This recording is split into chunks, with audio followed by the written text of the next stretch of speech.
Kouga Municipality Mayor, Mr. Hattingh Bornman, joins us now to give us an update on the fires. Mayor Bornman, once again, it's such a pleasure, sir. So please give us the very latest. I mean, we're getting word that there's now been an order to evacuate at Linderhof due to some new fire threats. A very good afternoon to you. What's going on?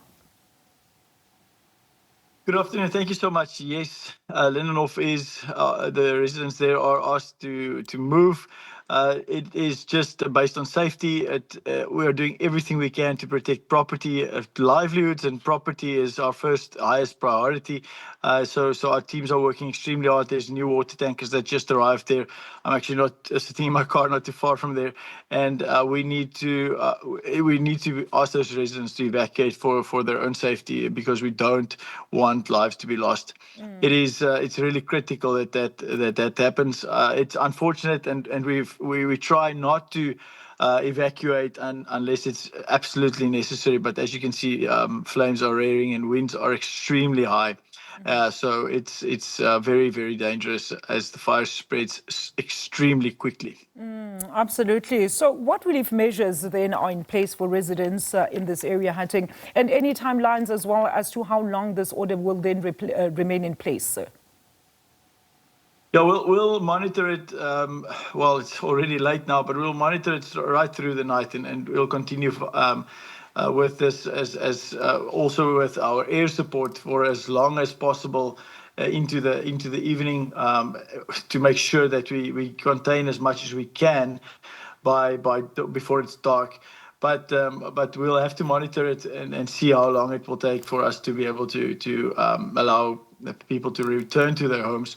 The priority for us is to keep the homes safe. Are you still getting additional assistance as well as resources from private organizations like we spoke about yesterday through the Gift of the Givers to speed up the relief process, Hattingh, and also reach everyone that is in need? And how can ordinary citizens also assist? We're hearing that some have taken it upon themselves to also assist in the battle against the blaze, although it might not even be safe for them at this stage. Yeah, we've really received wonderful support. Unfortunately, Gift of the Givers, their plane had some maintenance to be done on, and they couldn't continue. But we got another plane, a third plane from Walking on Fire from George. So we've got 2 helicopters and 1 fixed-wing airplane currently doing an operation there, and that is making a tremendous help for us. We've got about 60 of our own firefighters. Another 20 from other municipalities around, and then loads of volunteers, farmers with their buckies, with water tankers on, normal residents driving in to say, I can do something, I don't have water, but I can heat the fire, and people have been doing that in certain areas that's not too dangerous, but that we don't want to flare up again, and so forth. So we've been using anybody that says they're willing to come and assist with this fire. And obviously not everybody can do everything, but we're trying to do it obviously as safely as possible for our firefighters.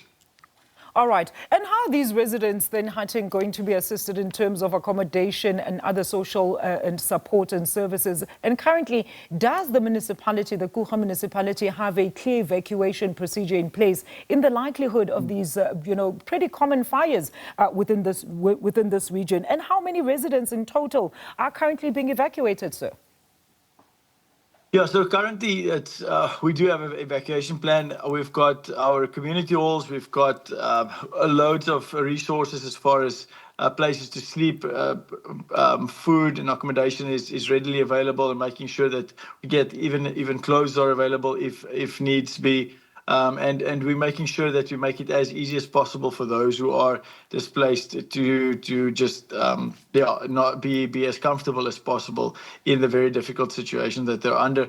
There's loads of space and accommodation in St. Francis Bay that's close by. Our community halls are there. We've got loads of volunteers and disaster volunteers standing by and helping with this, as far as everything from food to lodging and so forth are concerned.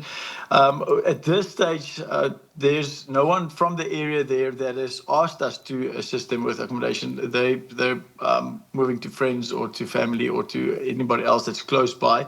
So it's, like I said, it's a very, very small community. So they live on the river, and it's not hundreds of people. So yeah, we're just making sure that there's nobody there if the fire reaches there, so that we don't have any fatalities. That's the first priority. Awesome. So now, Hattingh, yesterday we spoke about some of the extensive infrastructural damage, specifically in regards to the Eskom power lines. How are the repairs in that regard? And any road closures now, of course, as a result of this latest flare-up in Linderhof? Yeah, the road between Oyster Bay and St. Francis is closed. We ask residents to please not drive that road. It is very congested with water tankers and fire trucks and volunteers that needs to drive in and out there. So we cannot allow any of the public transport to go through there. It's very, very, there's a lot of smoke and it's dangerous to drive on that road. So we ask that road is definitely closed. The N2 that was closed between Jeffreys Bay and Humansdorp yesterday, still on and off, is now completely open. We've managed to contain the fires that was raging behind Humansdorp, as well as most of the fire behind Jeffreys Bay. There are small flare-ups just behind Jeffreys Bay still, but there are other teams fighting the fire on that side as well. And then we're making sure that we keep these fires away from our power lines. Power was restored it was restored already in Jeffreys Bay on the first day that outage was. Sorry, it's now day 4 already.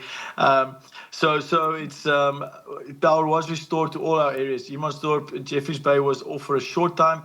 St. Francis was off for quite a few hours and through the night, and we could only restore the next day due to Eskom having to work under very difficult circumstances. But that's all been restored.